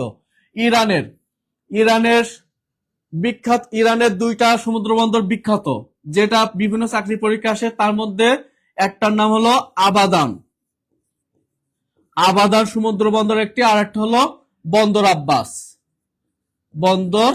আব্বাস। ইরানের দুইটা। আর জর্দানের এটা তো বিভিন্ন পরীক্ষায় আসছে। জর্দানের সমুদ্র বন্দরের নাম কি? আকাবা। ইরানের সমুদ্র বন্দরের নাম হলো কাসর। ইরানের সমুদ্রের নাম উল কাসর, ইরানের সমুদ্র বন্দরের নাম। আমরা এই আকাবার আকিয়াব নিয়ে আমাদের একটু সমস্যা হয়। আকিয়াব এবং আকাবাটা হলো জর্দানের আর আকিবা হলো মায়ানমার। এই যে আমাদের প্রতিবেশী রাষ্ট্র মায়ানমারের সমুদ্র বন্দরের নাম হলো আকিয়াব আর জর্দানের হলো আকাবা। আমরা মনে রাখবো কিভাবে? জর্দানের বানানে 3টা শব্দ আছে, আকাবার বানানে 3টা শব্দ আছে। আমরা এভাবে মনে রাখবো যে জর্দান বানানে তিনটা বর্ণ আছে। 3টা বর্ণ নিয়ে জর্দান, 3টা বর্ণ নিয়ে আকাবা। তাহলে জর্দান হবে আকাবা আর আকিয়াব আসলে হবে মায়ানমার। পাশাপাশি আমরা এখানে যে কয়টা আমি সমুদ্র বন্দরের নামগুলো লিখে দিছি এগুলো আমরা অবশ্যই মুখস্থ করব। আমরা কমেন্টস করি মাহমুদা খাতুন 14 খ নাম্বার, হ্যাঁ 14 খ নাম্বার। আবাদান এবং বন্দর আব্বাস কোথায়? ইরানে। তারপর রেজওয়ান ইবনে খ নাম্বার, হ্যাঁ আকিয়াব মায়ানমার। অনেক ধন্যবাদ জহিরুল ইসলাম। আকিয়াব কোথায়? মায়ানমার, হ্যাঁ। তারপর জর্দানের আকাবা, ববি আপনাকে অসংখ্য ধন্যবাদ। জর্দানের নামটা আকাবা। তারপর হলো তিথি ইসলাম প্রীতি, 14 গ নাম্বার অ্যান্সার হবে। 14 গ নাম্বার না, 14 খ নাম্বার অ্যান্সার হবে। 14 কোনটা হবে অ্যান্সার? খ নাম্বার, বন্দর আব্বাস হবে ইরানে, তাই তো? ইরানে। প্রিয় শিক্ষার্থী, আমরা পরবর্তী কোশ্চেনে চলে যাই। পরবর্তী কোশ্চেন, বিশ্বের বৃহত্তম হ্রদ কোনটি? বৃহত্তম হ্রদ, তাই না? আচ্ছা, এখানে কি প্রথম কি আছে? কাস্পিয়ান সাগর। তারপর খ নাম্বার আছে সুপিয়া হ্রদ, গ নাম্বার আছে ভিক্টোরিয়া হ্রদ, ঘ নাম্বারে হলো বৈকাল হ্রদ। প্রিয় শিক্ষার্থী, আমরা অ্যান্সার করা শুরু করি। আমরা সবাই অ্যান্সার করি। আমার শিক্ষার্থীবৃন্দরা সবাই সঠিক অ্যান্সার করছে আজকে। সবাই খুবই অ্যাক্টিভ, সবাই সঠিক অ্যান্সার করে। আমরা অ্যান্সার করার চেষ্টা করি। কাস্পিয়ান সাগর হলো পৃথিবীর বৃহত্তম হ্রদ। পৃথিবীর বৃহত্তম হ্রদ কোনটি? বৃহত্তম হ্রদ হলো কাস্পিয়ান সাগর। এর সাথে সাথে আমাদের আর একটা জিনিস মনে রাখতে হবে, বৃহত্তম লবণ পানির হ্রদ, বৃহত্তম লবণাক্ত পানির হ্রদ। দুইটা তত্ত্বই পরীক্ষা আসে, বৃহত্তম লবণাক্ত পানির হ্রদ অথবা বৃহত্তম হ্রদ, যেটাই আসুক সেটা হবে কাস্পিয়ান সাগর। তাহলে কাস্পিয়ান সাগরের পানি লবণাক্ত, তাই না?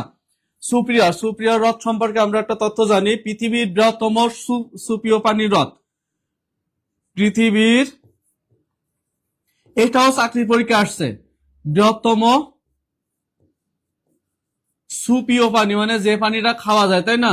সুপ্রিয় পানির হ্রদ, সুপ্রিয় হ্রদ হলো সুপ্রিয় পানির হ্রদ, পৃথিবীর বৃহত্তম সুপ্রিয় পানির হ্রদ। ভিক্টোরিয়া হলো আফ্রিকা মহাদেশের সবচেয়ে বৃহত্তম হ্রদ। আমরা নীল নদের নাম শুনছি, নীল নদের উৎপত্তি কোথায়? এই ভিক্টোরিয়া হ্রদ থেকে। নীল নদের উৎপত্তি কোথায়? নীল নদের উৎপত্তি হলো ভিক্টোরিয়া হ্রদ। এই ভিক্টোরিয়া হ্রদ হলো আফ্রিকা মহাদেশের সবচেয়ে বৃহত্তম হ্রদ। আর পৃথিবীর তৃতীয় বৃহত্তম হ্রদ, পৃথিবীর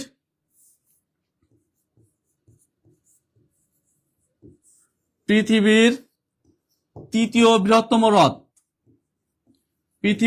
বৃহত্তম হ্রদ কোনটি? ভিক্টোরিয়া হ্রদ, যে হ্রদ থেকে নীল নদের উৎপত্তি।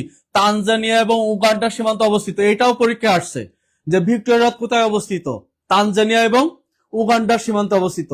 তারপর 4 নম্বরে কি আছে? বৈকাল হ্রদ। এটাও একটা ইম্পর্টেন্ট একটা হ্রদ, এটা বৈকাল হ্রদ হবে। বৈকাল হ্রদ কোথায় অবস্থিত?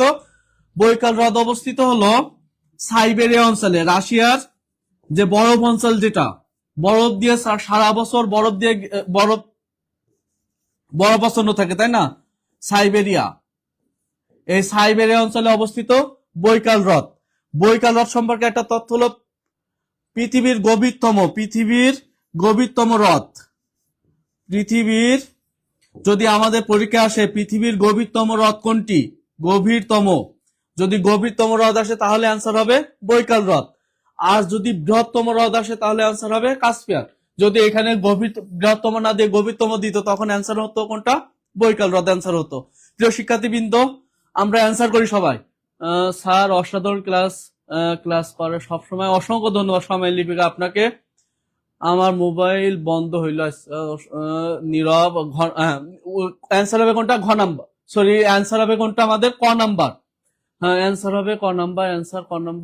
সবাইকে অসংখ্য ধন্যবাদ। প্রিয় শিক্ষার্থীবৃন্দ,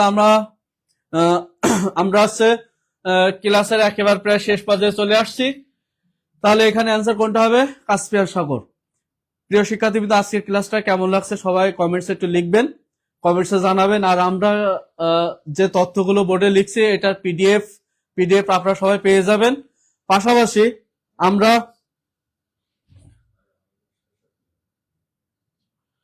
প্রিয় শিক্ষার্থীবৃন্দ, আমরা এডিটোরিয়ানের সাথে যদি থাকতে চাই, এডিটোরিয়ান আমাদের জন্য কিছু, আমাদের জবের জন্য আমাদের জন্য কিছু ব্যবস্থা তারা তো অবশ্যই করছে, এবং সবগুলো হলো আমাদের কেরিয়ারকে ডেভেলপ করার জন্য, এবং টাকার পরিমাণটা খুবই কম। অল্প টাকায় কেরিয়ার সাজানোর জন্য জব, আমরা এডিটোরিয়ানের সাথে থাকবো এবং আমরা সবাই সবাই এমএস এবং জিএস লিখবো। পাশাপাশি আমরা দেখি এখানে কোর্সের নাম কি আছে, যেমন 19তম নিবন্ধন ফুল কোর্স। এখানে আমাদের 100টার উপর লাইভ ক্লাস থাকবে, 100টার উপর লাইভ ক্লাস থাকবে, 100টার উপর লাইভ ক্লাস থাকবে, এক্সট্রা ক্লাস থাকবে 15টার উপর, প্রশ্ন ব্যাংক সলভ ক্লাস থাকবে 20টা, এক্সাম থাকবে কয়টি? এক্সাম থাকবে 4টি, বই থাকবে 4টা বই। সেখানে মূল্য যদি দাঁড়ায়, মূল্য হয় 3500 টাকা, কিন্তু এডিটোরিয়াল কিন্তু আমাদের কাছ থেকে 3500 টাকা নিবে না। আমাদের কাছ থেকে নিবে হয়তো প্রথম 100 জনের জন্য 1499 টাকা। তারপর পাশাপাশি আবার 20তম এবং 10 থেকে 20তম গ্রেড ফুল কোর্স আছে, সেখানেও একই রকম 20টার উপর ক্লাস, 15টার উপর এক্সট্রা ক্লাস, 20টা সলভ ক্লাস, 100টার উপর এক্সাম। ক্লাস যে কয়টা, এক্সাম সেই কয়টা। অর্থাৎ 100টা ক্লাস আমরা যদি 100টা এক্সাম দিই, 100টা এক্সাম থেকে আমাদের যে কোশ্চেন করা হবে, ওখান থেকে আমরা অনেক কোশ্চেন কমন পেয়ে যাব। আমরা এডিটোরিয়ালের সাথে থাকি এবং আমরা এই প্যাকেজগুলো যার যেটা দরকার আমরা সেই প্যাকেজটা গ্রহণ করি। এখানে আমাদের 4টি বই ফ্রি দেওয়া হয়, এখানেও 1499 টাকা। আমরা এই প্যাকেজটা, আর যদি কারো ম্যাথ সমস্যা থাকে, ম্যাথের দুর্বলতা থাকে, ম্যাথের জন্য আমাদের একটা প্যাকেজ আছে, সেটা হলো 650 টাকার। আমরা এই প্যাকেজগুলো গ্রহণ করি। আমরা ম্যাথের দুর্বলতাটা কাটিয়ে উঠি, কারণ আমাদের অলরাউন্ডার হতে হবে। চাকরির বাজারে অলরাউন্ডার না হলে সমস্যা। এই জন্য ম্যাথের সমস্যা রেখে আমরা চাকরি পরীক্ষায় যদি উপনীত হয়, আমাদের ফেলোয়ার হওয়ার সম্ভাবনাটা বেশি থাকবে। এই জন্য আমরা ম্যাথ ফাউন্ডেশন কোর্সটা করে আমাদের ম্যাথের দুর্বলতা কাটিয়ে ওঠার চেষ্টা করব। 19তম নিবন্ধনের সাবজেক্টিভ যে কোর্সটা, যেটা আমাদের এইটা হাতছাড়া করা উচিত না। সাবজেক্টিভ এই কোর্সটা হাতছাড়া করা উচিত না। আমরা এই কোর্সটা এখানে এখানে দেখেন কতগুলো ক্লাস, 25টা টপিক ভিত্তিক ক্লাস, এক্সট্রা ক্লাস আবার 15টা, প্রশ্ন ব্যাংক সলিউশন 20টা, 25টা এক্সাম, একটি আবার বই দিবে। ওই একটি বইয়ের দাবি তো অনেক টাকা, সেখানে টাকা রাখা হচ্ছে 1099 টাকা। অর্থাৎ একটা বইয়ের দাম দেখা যাচ্ছে প্রায় 400-500 টাকা, সেখানে 1099 টাকায় সম্পূর্ণ কোর্সটা কমপ্লিট করা আছে, বইটা ফ্রি পাচ্ছি। কত টাকা? 1099 টাকা। সমাজ সেবার ম্যারাথন ফুল কোর্স, এটা ম্যারাথন ফুল কোর্স হবে, এটা একদম সমাজ সেবার জন্য।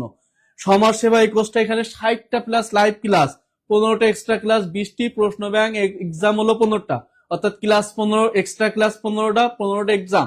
একটি বই ফ্রি দেওয়া হবে, একটি বই ফ্রি দেওয়া হবে।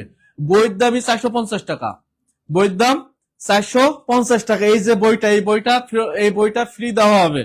যদি কেউ সমাজ সেবার ম্যারাথন ফুল কোর্স এইটাই আমরা 999 টাকায় আমরা এটা ভর্তি হই, আমরা এই বইটা ফেরত পাবো। বইটার দামই 450 টাকা, অর্থাৎ 900, আমরা তাহলে আমাদের 599 টাকা লাগবে। আর অর্থাৎ বইটা তো পাচ্ছি, আর 599 টাকার মাধ্যমে আমরা কি করতে পারছি, আমরা এতগুলো ক্লাস এনজয় করতে পারবো। এবং আমরা সমাজ সেবা এই ক্লাসগুলোর মাধ্যমে, পরীক্ষার মাধ্যমে আমার সমাজ সেবা সম্পূর্ণ প্রস্তুতিটা আমাদের সম্পন্ন হবে, সম্পূর্ণ প্রস্তুতিটা কভার করবে আমাদের। তাহলে আমরা বই প্লাস এবং এই আমাদের প্রস্তুতির জন্য আমরা 999 টাকা এই কোর্সটায় অবশ্যই আমরা ভর্তি হব। প্রিয় শিক্ষার্থীবৃন্দ, আমার ক্লাসটা কেমন লাগছে এটা অবশ্যই একটু কমেন্টস করে জানাবেন। হ্যাঁ, আলহামদুলিল্লাহ, চমৎকার ক্লাস হয়েছে। অসংখ্য ধন্যবাদ জাহাঙ্গীর আলম ভাই, আপনি ক্লাসে না থাকলে আমাদের মনোযোগ আসে না। অসংখ্য ধন্যবাদ আপনাকে। সময় পুনরায় আপনার ক্লাসের অপেক্ষায় রইলাম স্যার। অসংখ্য ধন্যবাদ আপনাকে জাহাঙ্গীর আলম। আবার কবে আপনার ক্লাস হবে স্যার একটু জানাবেন প্লিজ। ইনশাল্লাহ খুব তাড়াতাড়ি পাবেন। আপনাকে অসংখ্য ধন্যবাদ জাহাঙ্গীর আলম। আমরা সবাই কমেন্টস করি যে ক্লাসটা কেমন হয়েছে। পাশাপাশি আমরা সবাই শেয়ার করি এডিটোরিয়ালের, আমরা পেজটাকে সবসময় লাইক কমেন্টস করবে এখানে আমরা। পাশাপাশি আমরা সবসময় শেয়ার করে টাইম লাইনে রেখে দিব। আজ রাত 9টায় ইংরেজি ক্লাস আছে, সেখানে ধামাকা একটা ক্লাস হবে। আমরা সবাই সেই ক্লাসটা করব। পিডিএফ আপনারা পেয়ে যাবেন। পিডিএফ চাই জানেন, পিডিএফ, হ্যাঁ, আপনারা সিএস এবং এমএস লিখে দেন, আপনারা পিডিএফ পেয়ে যাবেন। আপনারা অসংখ্য ধন্যবাদ সবাইকে সাথে থাকার জন্য। আজকে এই পর্যন্ত। আসসালামু আলাইকুম।